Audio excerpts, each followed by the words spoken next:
Hello Tucson, and welcome to the Drunken Entrepreneur, where you've come to get advice you can apply, to learn about mistakes you can avoid, and to get tools you can use to speed up your timeline to success. I'm your host Jermaine, and my mission is to capture the advice and personal experiences of leaders and influencers from around the city of Tucson and share them with you. If you are a startup business owner, an established business, a business mentor, an investor, or if you just have an idea, then you are in the right place. By the way, this interview is completely unscripted because we come from the heart, right? Yeah, we come from the heart here. Definitely. In the business community in Tucson. So you may have noticed music that you're listening to. That music is by The Rifle. The song is Lacuna Luna. Click the link below, go buy their album because the music is amazing. The Rifle earlier this year were on the TEDx Tucson stage. They are amazing.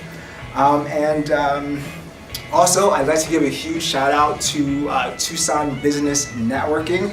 They're one of the largest business networks in Tucson, and they're run by Stacy Fowler, who is an incredible woman and who you'll see Thursday, June 21st for her monthly event. It will be at the Rialto Theater, and you will be there with roughly 300 to 400 other business professionals. So definitely come out and see that event. Now to our special guest who we have today. It's Kassy Rodeheaver. Kassy is the Business Librarian 2. Is that right? Yep. Business Librarian 2. Above a 1. Okay. So she's the Business Librarian 2, in charge of creating the vision for Pima County Public Library's idea space, where we are right now. And the Library Center for Free, the Idea Space is the Library Center for free business, nonprofit, and job seeker workshops and resources. Kassy was previously the lead librarian for business services at Snow Isle Libraries, a 23 library system just north of Seattle, where she developed and implemented system-wide activities to support entrepreneurs and workforce readiness. She's an experienced public speaker, which we're going to see today, and is most proud of her 2017 SXSW Interactive Talk, Market Analysis Made Easy in Your Library. She graduated with her master's in library science from the University of Arizona in 2010 and has been a public librarian ever since. So, Kassy, thank you so much for being here today. I'm really excited. Yeah, this is really cool. I am too. Thank you. Thank you. And thank you all for being here, my wonderful, wonderful audience. The room is packed. I can barely fit everyone in here. Because we're so cool at the Idea Space. Yeah, obviously. So, we'll get right into it. How did you become a librarian, and why did you become a librarian? It's actually been a long time. So I was 16 when I decided I wanted to be a public librarian. And it really has to do with the fact that I had an awesome public librarian to introduce me to a community of like-minded people. And she sort of mentored me. I volunteered with her at the library. I got to learn what it really meant to be a librarian. And it's not about reading books. It's about creating community, creating interesting and useful programs to help move everyone in that community forward within your area of expertise. So, yeah. Okay. So it intrigued you, and you've just been a librarian ever since? Yeah, well, I mean, I was 16, so I had to finish high school, college, my master's, all of that stuff. So. Okay, so a little time in between. To be Yeah. But that was like the seed. And when I graduated, I was luckily hired in like the middle of the recession. So I was originally the grants and nonprofit librarian here, and I worked in that area for about 5 years. And specifically worked with the nonprofit community to help them understand the library's tools and resources that would allow them to do grant making or grant funded projects and programs. So we trained them on how to write grants, how to find funders, and how to be stronger in fundraising in general. And because of that, I was exposed to economic development of the community and started serving on an economic development committee that the library created, which was in alignment with the Pima County's wider economic development plan. So we were strategically trying to determine what we could do in terms of filling in the gaps to help support economic development. And because of that, I got to be exposed to more and more business-oriented programs and activities and thought, hey, business librarianship, that's kind of cool. And found myself with the opportunity to do that work in Snow Isle libraries for 3 years. And then I just moved back to come back to Tucson, and here I am. I luckily got this job right off the bat, and am continuing my career as a business librarian here. So now, with being a business librarian, is it rewarding? Is this something you enjoy? Oh, definitely, definitely. I love working with adults who are really passionate and driven to succeed. It was the same with the nonprofits, but especially for businesses, because they're putting so much of their own life savings on the line when they're starting their business. So it's very important to me that I do as good of a job as possible to help them really assess all of the risks and opportunities in the market, so that they're successful and can grow their dream, essentially, in the form of their small business. Awesome. What are some rewarding experiences that you've had, like some stories that you've had? Yeah, I've definitely helped all sorts of entrepreneurs. Everyone from people who want to do like custom work. For example, this one gentleman came in once to have a custom fishing rod, like high-end fishing rod company. And so he needed some... Fishing rod? Yeah, fishing rods, right? In Tucson? No, this was in Washington. So your market analysis might need a little bit of fine-tuning. But I mean, that was one thing where we could look at the data and say how many people were interested in fishing and outdoor water sports and that sort of thing, to identify, and also see where the high income pockets were, so people would be able to afford when he was marketing his services. So yeah, that's sort of like one example of a way that we've helped. Another really cool example was actually, so any sort of person can be an entrepreneur, right? So even a city. So I helped a city do an analysis of their market for understanding their tourism, their local tourism, and the potential for tourism, so that they could market their city to hotel chains, to bring in a big hotel to help the economic growth of their city. So Okay. yeah. Awesome. Yeah. And so, are there any any stories that really stick out to you, like someone? Another cool thing was this little bakery, right?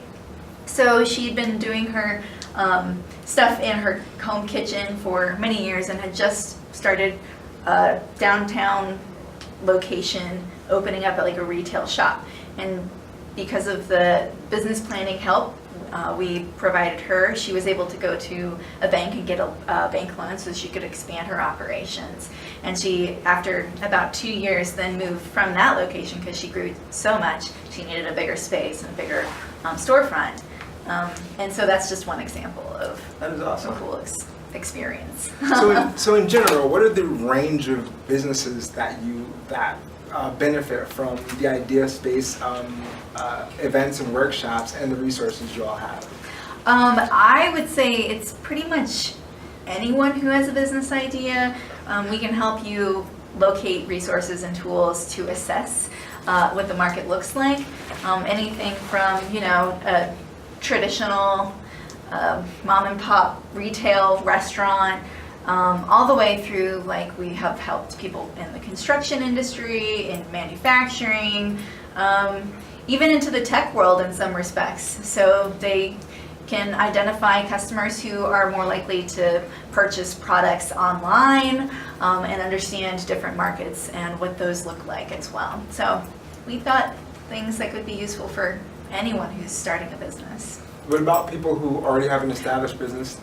Great question. Yes. So same sort of things, just depending on what your focus is. So if you're thinking about growing your existing business, identifying pockets of the market where they are less likely to have competitors, more likely to have potential customers, or if you even want to just do some market research on your current competitors to understand how big their business is, where their strengths lie, and figure out how you might be able to do some competitive advantage over them, we can help with that too. Yeah. Awesome. So let's say I have my company's making $3 million a year. I'm very happy, and I want to scale up. What's a specific resource that my business could come to the library and get? I think the top tool that we really promote for businesses is Reference USA. And this is a national directory of U.S. businesses and U.S. individual consumers. So if you want to find who your competitors are within your area or further out where you're thinking of expanding, we can identify that. We can create a list of all of those businesses. You can use the built-in data visualization tools that are in there to see how the market looks in terms of what their annual revenues are, how big of a number of employees they have, what their makeup is in terms of their primary industries that they operate within, all the way to looking up, individuals who might be interested in those services or products that you're trying to provide more access to. So, great. Yeah, and it's a really cool tool because it's using or aggregating information from literally hundreds of sources. So you don't have to Google. You can go in here and within like 10 minutes have a really refined list of your competitors or potential customers. I didn't catch the name of that database. It's called Reference USA. Oh, yes, Yeah. Yes, I know. Yeah. Is that like references USA.com.org? Go to the library's website, library.pima.gov, click on eLibrary, and then click on Business, and you'll see it as one of the featured tools. Some of the things that I would really highlight that the Idea Space does is we provide you with all of these free classes and workshops. We put out a free calendar every month. You can subscribe to our newsletter to get it emailed directly to you. But our workshops range on everything from how to do a startup to how to grow an existing business. And we partner a lot with SCORE. And if you're not familiar with SCORE, it's a national volunteer organization of business experts. They've either run their own companies or been in the C-suite of a large company to give you free advice, free mentoring on a regular basis. Our new mentor here at the Idea Space, his name is Bob Muskowitz, and he has a background of both for-profit and nonprofit companies, and he's willing to do one-on-one mentoring for either of those kinds of startups or existing businesses. And so it's really great because you can run your ideas past them. You can talk about strategies. He can help you learn how to read financial statements if you don't know how to do that. So yeah, it's just a really cool thing that we do is a lot of free programs and activities and one-on-one mentoring. I'd say that's one of the reasons why you need to come to the Idea Space if you don't know about it already. So quick question. Yeah. You work with nonprofits and you work with small business owners. What are some differences, and do you prefer one or the other? Was one more rewarding than the other? No, I don't think I prefer one or the other. It's the main difference I'd say between businesses and nonprofits is nonprofits have the added layer of fundraising in terms of nonprofit fundraising. Mm-hmm. It's different for for-profit companies.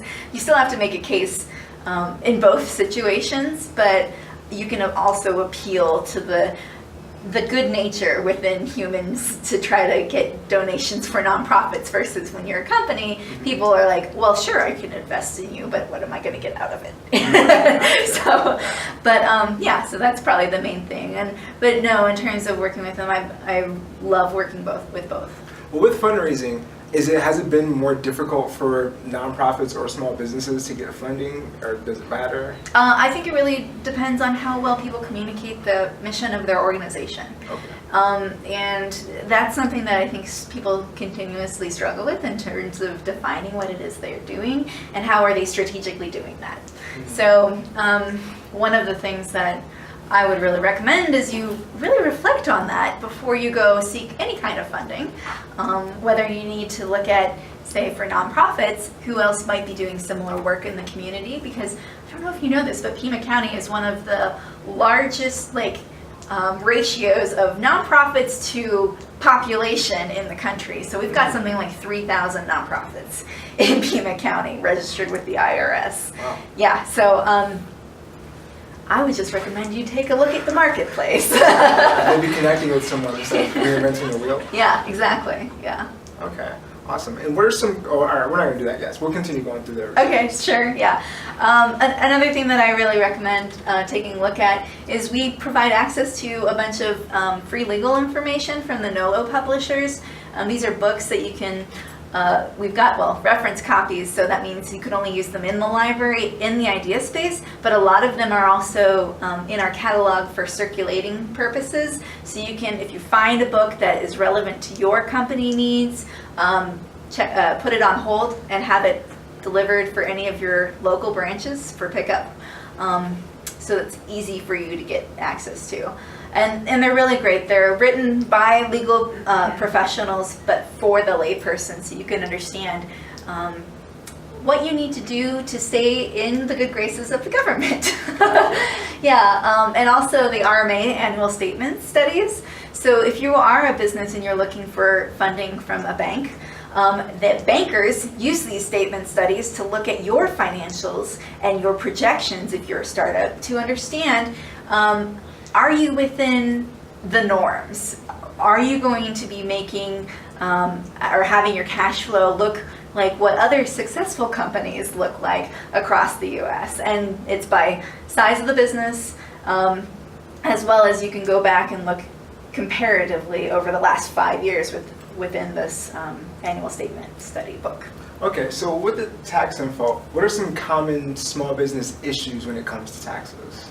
Probably, first of all, figuring out what they need to register in terms of their taxes and how much to be setting aside every month. And you know, the IRS does do workshops, and it's free to attend the IRS workshops. If you go to their website and you look for training events, they hold them on a regular, I think quarterly basis in every state.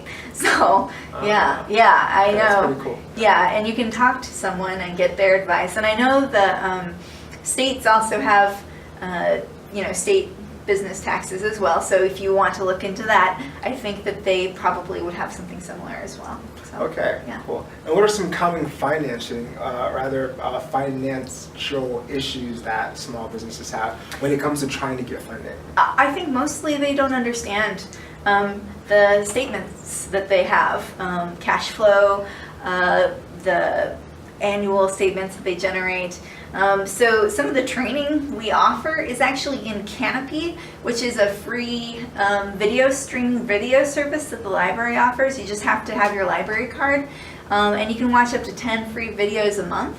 And I was just watching some before we got together today about the business statements and understanding what each of those different statement sheets incorporates, because that's something that I'm not super strong on. And I think that that's something that a lot of small business owners, because they're coming from other industries and they may not be as savvy in accounting and financial or financing information, that's something that they really need to work on. Okay. Yeah, and those videos could help. And I will say that the videos are done by university professors and stuff, so they're quality. They're not like YouTube experts. Other things that I would recommend you look into that the library offers, the business plans handbook. So if you are going to a bank again, this is good, but also you're going to want to know what to include in a business plan. And this is an electronic resource on the same page where you can find Reference USA, where you can download samples of successfully funded business plans. So across many different industries. So if you go in there, you do a keyword search for the kind of business you're thinking of starting, you're probably going to find the sample business plan to look at and understand what you need to include, strategies you may want to consider for your own business. Awesome. Yeah. Do you know roughly how many businesses you've worked with, both profit and nonprofit? No, I have no idea. I mean, I've been a librarian for about 8 years now. So Lots. yeah, lots. Awesome. All right. More resources? Oh, well, so magazines, we have, this is my favorite magazine. So Harvard Business Review, they publish this on a quarterly basis, so one every season. But I love this periodical because you're getting like the top Harvard professors doing analysis of real life business. So it's really great to keep up to date with this. But we also have like 9 or 10 different periodicals that you can check out the issues in the idea space. As well as there's an online tool, and gosh, I'm going to Business Source, I think it's called Business Source Complete. There are a couple of different levels. I think we have Business Source Complete, and this is one of those online databases where you can go and again do a keyword search and search across literally hundreds, if not thousands, of industry periodicals, so you can find what's happening and stay up to date within your industry. All right, awesome. So in general, what are some common issues that small businesses run into that you see across the board? When it comes to starting a business, scaling a business, just in general? I think it's you don't know what you don't know. And so you have to really expose yourself to a lot of training right at the beginning. And some of these things like the SCORE programs, they're actually a series of 3 classes. So they do, this month we're doing the existing business one, and they call it Simple Steps to a Well-Run Business. But they also have, for startup companies, Simple Steps to Starting Your Business. And as well as one of my colleagues here at the library, her name is Allie. She does this Want to Start Your Own Business class every Thursday, and she spends a lot of time talking about all of the resources that are freely available or available for a very low fee for businesses in the Tucson metropolitan area, so that they can get to know who is out there supporting entrepreneurs. And it's actually really great because there's a lot of resources in our area to support entrepreneurs. You have to know yourself. You have to know what you're good at, and you have to know what you're not good at. And in the cases where you're not good at it, you better take the time to develop it, or find someone who could be that person for you. Got it. Very much for that. Yeah. Thank you so much for being here. Thank you all for being here. Thank you all for watching. And that is the show. Wow. We'll see you next week. Bye. Bye.